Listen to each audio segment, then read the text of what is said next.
कुछ छोटे मोटे अपराधियों के एक ग्रुप को एक रहस्यमयी काम दिया जाता है। उन्हें एक छोटी लड़की का अपहरण करके उसे एक सुनसान हवेली में पहुंचाना था। काम पूरा होने के बाद उन्हें लगा कि अब बस पैसे मिलेंगे और मामला खत्म हो जाएगा, लेकिन उनके मालिक ने एक नई शर्त रख दी। उसे लड़की की सिर्फ डिलीवरी नहीं चाहिए थी, वह चाहता था कि वे पूरी रात उस लड़की की निगरानी भी करें। बदले में इनाम बढ़ाकर $50 मिलियन कर दिया गया। इतनी बड़ी रकम सुनकर सभी तुरंत तैयार हो गए। मालिक उनके सारे फोन अपने साथ ले गया और हवेली छोड़कर चला गया। जब ऐना लड़की को देखने गई तो उसे कुछ अजीब महसूस हुआ। लड़की बहुत डरी हुई थी। उसकी मासूम बातें सुनकर ऐना को उस पर तरस आ गया। उसे लगा कि शायद लड़की को थोड़ा भरोसा दिलाना चाहिए, इसलिए उसने उसकी आंखों पर बंधी पट्टी खोल दी। ऐना ने मुस्कुराते हुए कहा कि वह उसे कोई नुकसान नहीं पहुंचाएगी, लेकिन जैसे ही ऐना वहां से जाने लगी, लड़की ने उसे आवाज दी। लड़की ने धीमी आवाज में कहा, मुझे तुम्हारे लिए बहुत अफसोस है। ये अजीब शब्द सुनकर ऐना के शरीर में सिहरन दौड़ गई। उसे समझ नहीं आया कि लड़की ऐसा क्यों कह रही है। वह तुरंत अपने साथियों के पास वापस गई और सारी बात बताई। उधर रिक भी किसी बात को लेकर परेशान था। उसे लग रहा था कि इस पूरे मामले में कुछ न कुछ गड़बड़ जरूर है। वह अकेले ही हवेली की जांच करने निकल पड़ा। तभी अचानक उसकी नजर उस लड़की से मिली। रिक घबरा गया और तुरंत अपना चेहरा कॉलर से ढक लिया। उसने जल्दी से पूछा कि क्या लड़की ने उसे ठीक से देखा है। डरी हुई लड़की ने कहा कि उसने कुछ नहीं देखा। मौका देखकर रिक ने उससे उसकी असली पहचान पूछी, लेकिन लड़की का जवाब सुनते ही उसके चेहरे का रंग उड़ गया। उसे पता चला कि लड़की का पिता कोई आम आदमी नहीं था, वह एक बेहद खतरनाक और बदनाम क्राइम बॉस था। अब सारी बातें धीरे धीरे समझ आने लगी थीं। शायद इसी वजह से मालिक ने उन्हें पूरी रात लड़की की निगरानी करने के लिए कहा था। संभव था कि लड़की को छुड़ाने के लिए लोग पहले से ही उनकी तलाश कर रहे हों। अपनी जान बचाने के लिए ग्रुप ने फैसला किया कि वे यहाँ से तुरंत भाग जाएंगे, लेकिन जब वे मुख्य दरवाजे तक पहुँचे तो उनके होश उड़ गए। दरवाजा बाहर से बंद था। अचानक हवेली की सारी खिड़कियाँ भारी स्टील प्लेटों से बंद होने लगीं। कुछ ही सेकंड में पूरी हवेली एक किले में बदल गई। अब उन्हें यकीन हो गया था कि वे किसी जाल में फंस चुके हैं। उन्हें नहीं पता था कि ये सब किसने किया है, लेकिन इतना साफ था कि कोई उन्हें यहाँ से बाहर नहीं जाने देना चाहता था। सच्चाई पता लगाने के लिए सभी अलग अलग दिशाओं में जांच करने निकल पड़े। तभी एक आदमी को हवेली के अंदर एक पुरानी पेंटिंग दिखाई दी। पेंटिंग में बनी लड़की बिल्कुल उसी हॉस्टेज जैसी दिख रही थी, लेकिन एक बात समझ से बाहर थी। वह पेंटिंग सैकड़ों साल पुरानी लग रही थी। वह इस अजीब खोज के बारे में बाकी लोगों को बताने ही वाला था। तभी उसे अपने पीछे किसी के चलने की आवाज सुनाई दी। वह मुड़ा, लेकिन वहाँ कोई नहीं था। कुछ देर बाद डीन भी आवाज सुनकर उसी जगह पहुँच गया। चारों तरफ बिल्कुल सन्नाटा था। उसे लगा शायद उसने बेकार में शक किया। वह वापस जाने ही वाला था, लेकिन जैसे ही उसने पीछे मुड़कर देखा, उसके पैरों तले जमीन खिसक गई। उसका साथी चुपचाप उसके ठीक पीछे बैठा हुआ था। मर्लिन को लगा कि वह मजाक करके उसे डराने की कोशिश कर रहा है। गुस्से में उसने उसे एक जोरदार लात मार दी, लेकिन अगले ही पल कुछ ऐसा हुआ जिसकी किसी ने कल्पना भी नहीं की थी। लात लगते ही उस आदमी का सिर धड़ से अलग होकर जमीन पर गिर गया। ये खौफनाक नजारा देखकर सबके होश उड़ गए। उन्हें समझ आ गया कि इस हवेली में कुछ बेहद डरावना उनका इंतजार कर रहा है। उस आदमी की हालत देखकर सबके रोंगटे खड़े हो गए। उसके शरीर पर बने घाव किसी इंसान के हमले जैसे बिल्कुल नहीं लग रहे थे। ऐसा लग रहा था जैसे किसी खूंखार जंगली जानवर ने उसे बेरहमी से फाड़ डाला हो। अब तक किसी को समझ नहीं आ रहा था कि आखिर इस हवेली में क्या चल रहा है। डर के कारण ग्रुप ने फैसला किया कि अब कोई भी अकेले जांच नहीं करेगा। सभी मिलकर इस रहस्य का पता लगाएंगे। तभी ऐना को अपने पीछे से किसी की आहट सुनाई दी। वह मुड़ी और देखा कि उसका एक साथी कुछ दूरी पर बिल्कुल स्थिर खड़ा हुआ है। उसके चेहरे पर अजीब सा डर और हैरानी दिखाई दे रही थी। ऐना को कुछ गड़बड़ महसूस हुई। वह धीरे धीरे उसके पास पहुंची, लेकिन जैसे ही उसने करीब से देखा, उसके पैरों तले जमीन खिसक गई। उस आदमी का चेहरा और गर्दन बुरी तरह फटे हुए थे। चारों तरफ खून ही खून फैला हुआ था। सबसे डरावनी बात यह थी कि वह इतने समय से उनके सामने खड़ा था और किसी को कुछ पता ही नहीं चला। घबराकर ऐना तुरंत एबिगेल के पास पहुंची। अब उसे जवाब चाहिए थे। उसने एबिगेल से पूछा कि क्या उसे इस हवेली के बारे में कुछ पता है। एबिगेल ने डरी हुई आवाज में कहा कि अगर उसने सब कुछ बता दिया तो उसे बहुत बुरा अंजाम भुगतना पड़ेगा। ऐना की सच्ची चिंता देखकर एबिगेल थोड़ा खुलकर बात करने लगी। उसने बताया कि रिक उसके पिता के लोगों में से एक है, लेकिन उसे यह नहीं पता कि इस पूरी योजना के पीछे असली मकसद क्या है। ये सुनते ही ऐना तुरंत रिक के पास पहुंची। उसने उससे सवाल करना शुरू कर दिया, लेकिन रिक ने उसकी बातों को गंभीरता से लेने के बजाय उसका मजाक उड़ाया। उसने ऐना को बेवकूफ कहा। उसका मानना था कि हवेली में जो भी अजीब घटनाएं हो रही थीं, उनका सीधा संबंध एबिगेल से था। रिक ने कहा कि अगर वे एबिगेल को खत्म कर दें तो सारे राज अपने आप सामने आ जाएंगे। माइक को भी उसकी बात सही लगी। वह तुरंत एबिगेल के कमरे की तरफ दौड़ पड़ा, लेकिन ऐना उसके पीछे पहुंच गई। उसने फौरन माइक की बंदूक छीन ली। आखिर उसने एबिगेल से वादा किया था कि वह उसे कोई नुकसान नहीं होने देगी। ये देखकर रिक का गुस्सा भड़क उठा। उसने अपनी बंदूक सीधे ऐना पर तान दी। कुछ ही सेकंड में पूरे ग्रुप के बीच तीखी बहस शुरू हो गई। उधर एबिगेल चुपचाप यह सब देख रही थी। अब उसका धैर्य पूरी तरह खत्म हो चुका था। उसने आराम से अपनी उंगलियां मोड़ी। अगले ही पल हथकड़ी उसके हाथों से निकल गई। किसी को समझ ही नहीं आया कि आखिर हुआ क्या है। जब तक सबका ध्यान उसकी तरफ गया, तब तक बहुत देर हो चुकी थी। अगले ही पल एबिगेल एक खतरनाक वैम्पायर में बदल गई। और अचानक बिजली की रफ्तार से माइक पर झपटी। वह उसकी गर्दन में अपने दांत गड़ाने ही वाली थी। तभी रिक ने तुरंत गोली चला दी। गोली सीधे एबिगेल को लगी। वह जमीन पर गिर गई, लेकिन अगले ही पल जो हुआ उसने सबको दहशत में डाल दिया। एबिगेल धीरे धीरे फिर से उठकर खड़ी हो गई, मानो गोली का उस पर कोई असर ही न हुआ हो। डरी हुई एना अपना पुराना वादा भी भूल गई। उसने घबराकर लगातार गोलियां चलानी शुरू कर दी, लेकिन एबिगेल के चेहरे पर डर का नामो निशान नहीं था। ऐसा लग रहा था जैसे गोलियां उसे छू भी नहीं रहीं। अपनी जान बचाने के लिए सभी लोग वहां से भागे। उन्होंने किसी तरह एबिगेल को एक कमरे के अंदर बंद कर दिया। अब आखिरकार उन्हें सच्चाई समझ आ चुकी थी। वे किसी साधारण लड़की के साथ नहीं फंसे थे। एबिगेल एक वैम्पायर थी। अब उन्हें समझ आ गया था कि उन्हें इस हवेली में क्यों कैद किया गया है। बाहर निकलने का कोई रास्ता नहीं था, इसलिए उन्होंने फैसला किया कि उन्हें लड़ना होगा। जल्दी जल्दी सभी वैम्पायर की कमजोरियों के बारे में सोचने लगे। फिल्मों में उन्होंने लहसुन, लकड़ी के खूंटे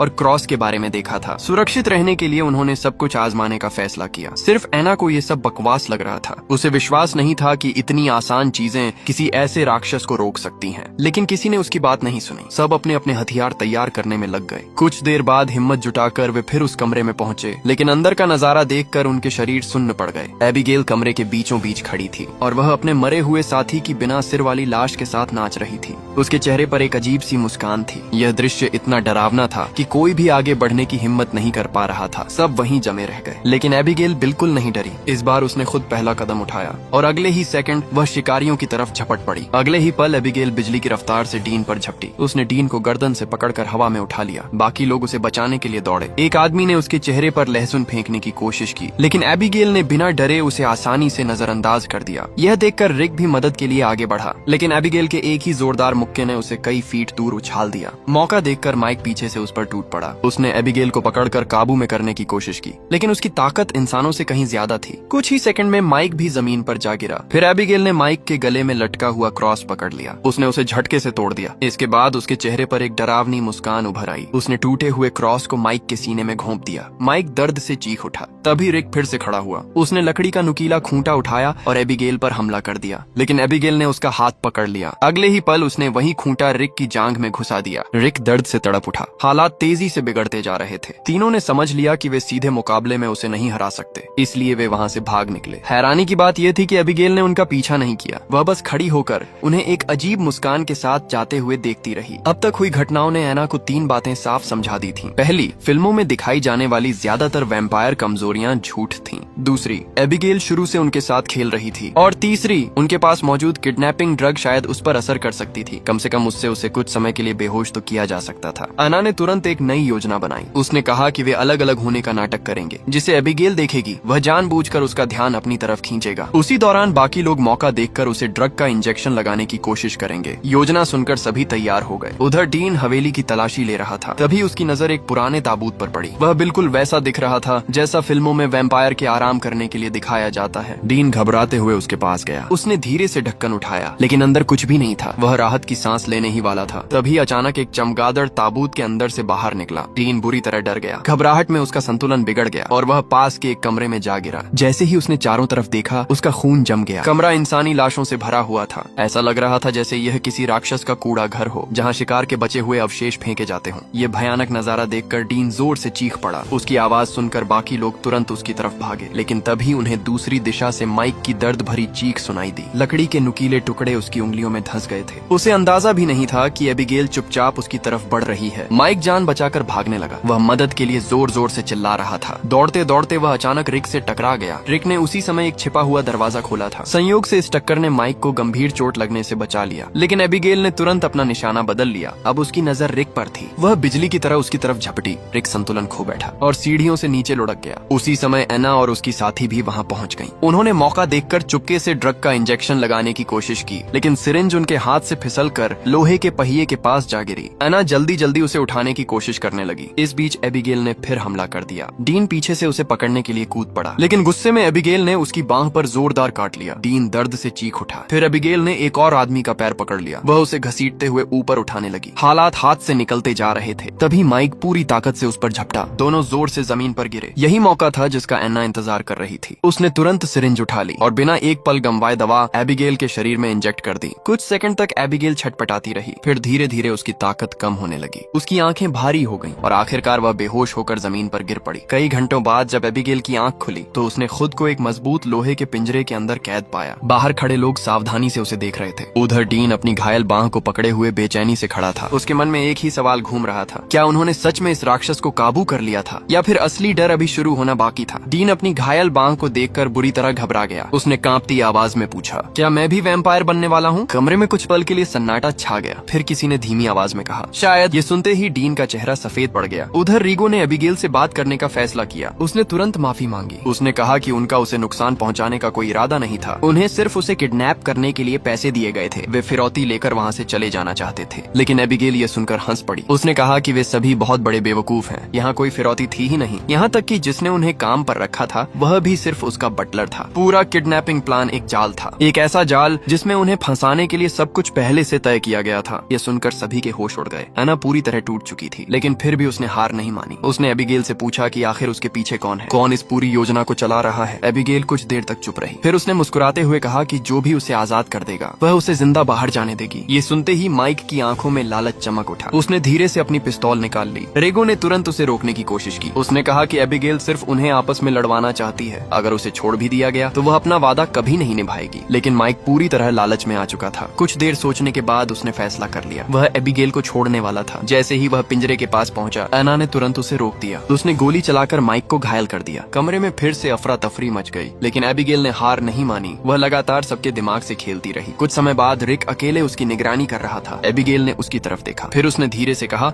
कि उसे हवेली से बाहर निकलने का रास्ता पता है। रिक पहले तो चुप रहा, लेकिन आखिरकार वह उसकी बात सुनने के लिए तैयार हो गया। एबिगेल ने बताया कि म्यूजियम के अंदर एक गुप्त दरवाजा है, दाईं तरफ लगे एक पुराने लेबल के पीछे। रिक को उम्मीद की एक किरण दिखाई दी, लेकिन जानकारी मिलते ही उसने अपना वादा तोड़ दिया। उसने एबिगेल को छोड़ने से साफ इनकार कर दिया। ये सुनकर एबिगेल जोर जोर से हंसने लगी। उसे मजा आ रहा था, मानो वह शुरू से ही इन सब के साथ खेल रही हो। उसी दौरान एना को एक मौका दिखाई दिया। उसने खिड़की पर लगे लकड़ी के तख्तों को तोड़ना शुरू कर दिया। कुछ ही सेकंड बाद बाहर की धूप कमरे के अंदर आ गई। जैसे ही सूरज की रोशनी एबिगेल के हाथों पर पड़ी, उसकी त्वचा जलने लगी, धुआं निकलने लगा। एबिगेल दर्द से चीख उठी। वह तुरंत भागकर कमरे के एक अंधेरे कोने में छिप गई। अब सबको उसकी एक असली कमजोरी पता चल चुकी थी, धूप। आना ने देर नहीं की। उसने रीगो को उठाया और वहाँ से निकलने का फैसला किया। बाकी लोग भी उनके पीछे दौड़ पड़े। सभी जानते थे कि फिलहाल सबसे सुरक्षित जगह वही होगी जहाँ सूरज की रोशनी पहुँच रही हो। इसलिए वे सीधे हवेली की लाइब्रेरी में पहुँचे। वहाँ बड़ी खिड़कियों से धूप अंदर आ रही थी। कुछ देर के लिए सभी ने राहत की सांस ली, लेकिन तभी डीन अचानक रुक गया। उसे जैसे कुछ याद आया हो। उसने धीरे धीरे अपना घायल हाथ धूप में रखा। सबकी नजरें उसी पर टिक गईं, लेकिन कुछ नहीं हुआ। उसकी त्वचा नहीं जली, उसका हाथ बिल्कुल सामान्य था। यह देखकर सभी ने राहत की सांस ली। कम से कम डीन अभी वैम्पायर नहीं बना था। उधर रीगो गुप्त दरवाजे की तलाश में लग गया। उसने म्यूजियम में जाकर हर कोना छान मारा, लेकिन काफी खोजबीन के बाद भी उसे कुछ नहीं मिला। तब सबको समझ आ गया, एबिगेल ने उनसे झूठ बोला था। वो बस समय बर्बाद करवा रही थी। अब स्थिति और भी खतरनाक हो चुकी थी। दिन ढल रहा था। सूरज हमेशा के लिए वहाँ नहीं रहने वाला था। जैसे ही रात होगी, एबिगेल फिर से आजाद होकर उनका शिकार शुरू कर सकती थी। तभी डीन को एक महत्वपूर्ण बात याद आई। उसे एहसास हुआ कि हवेली के अंदर मौजूद पुराने क्वार्ट्ज मैकेनिज्म का